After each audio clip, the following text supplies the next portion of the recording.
la figura del videogiornalista. L'ambiente comunicativo. Molta innovazione negli strumenti. Come sta cambiando e come sta evolvendo. Ci sono tante grandi guerre. Il patrimonio immobiliare, Politica. Una serenità e una serenità di giudizio da parte della magistratura notevole. Abbiamo parlato del rapporto tra comunicazione politica e giornalismo politico. Io personalmente ho incominciato provocando un po', dicendo che la distinzione tutto sommato tra comunicatore politico e giornalista politico è sempre più labile. Il comunicatore politico non ha l'obbligo morale di opporsi alla propaganda in ogni sua forma, mentre invece il giornalista dovrebbe e come. E speriamo che ci riesca prima o poi.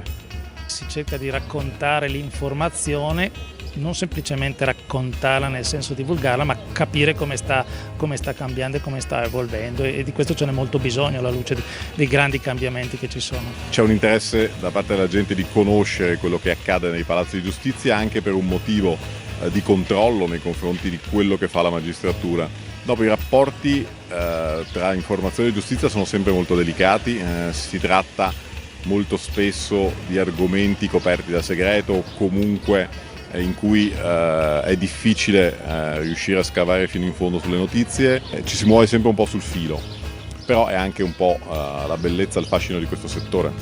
Le imprese devono affrontare il cambiamento della società, il cambiamento dell'informazione, il cambiamento dei propri stakeholder e dei consumatori, e quindi si devono evolvere. E quello che facevamo 20 anni fa non vale più oggi. I social network, per esempio, hanno cambiato in maniera profonda il modo di comunicare, e anche nella comunicazione finanziaria questo si vede.